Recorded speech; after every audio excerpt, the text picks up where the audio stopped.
एक और बड़ी खबर, पाक आर्मी पर बीएलए ने किया बड़ा हमला। ब्रेक करिए, मैं इस विजुअल को कंफर्म नहीं करता हूं, लेकिन खबर कंफर्म है। पाक सेना को बड़ा नुकसान पहुंचाने का दावा। ब्रेकिंग और शॉट, बलोचों ने कई पाक सैनिकों को मार गिराने का दावा किया है। यह देखिए जरा, बलूचिस्तान के कलात में पाक सेना और पुलिस की एंट्री जो है वो बैन कर दी गई। इस वक्त की बड़ी खबर।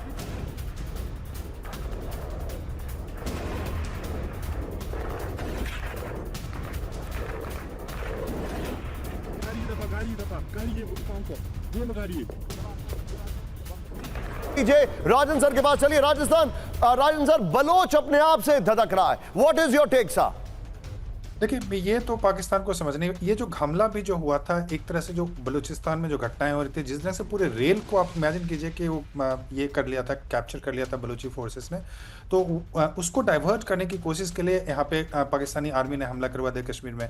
तो बलूचिस्तान में हालत बहुत ही ख़राब है और मुझे लगता है कि अब समय आ गया है कि भारत को ओपनली बलूचिस्तान के इशू को इंटरनेशनल फोरम में सपोर्ट करना चाहिए। वहाँ पर जो वायलेशंस हो रहे हैं, जिस ढंग के ह्यूमन राइट्स के इशू हैं और जिस ढंग से वहाँ पे चीन की मदद से वहाँ उस टेरिटरी को पूरा कैप्चर करने की कोशिश हो रही है, तो मुझे लगता है कि बलूचिस्तान का इशू ऐसा इशू है जिसमें हमें लॉन्ग टर्म स्ट्रेटजी डेवलप करके और उसको पूरी तरह से पॉलिटिकली और स्ट्रेटजिकली और मिलिट्रली हमको सपोर्ट करने की जरूरत है। नहीं तो पाकिस्तान को समझ में नहीं आ रहा है कि वो पाकिस्तान भारत में क्या कर रहा है, और पाकिस्तान में और भारत में बहुत बड़ी एसिमेट्री है। पाकिस्तान की क्षमता नहीं है कि वो भारत के साथ युद्ध कर सकता है। उसकी इकोनॉमी 270 बिलियन की इकोनॉमी है। पता है भारत की कब इकोनॉमी उस साइज की थी?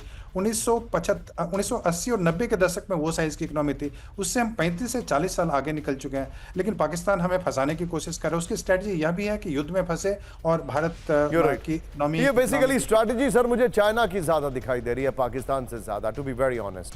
और यही चर्चा अमेरिकन मीडिया में। राजन सर हमारे साथ, बहुत शुक्रिया जुड़ने के लिए आपका। सोचिए, मुनीर जो थे कैंप 4 पर, मुनीर जो है वो निशाना साध रहे थे भारत पर, पीछे से तीर लगा बलूचिस्तान का। अभी तो देखते जाइए आगे आगे होता क्या है।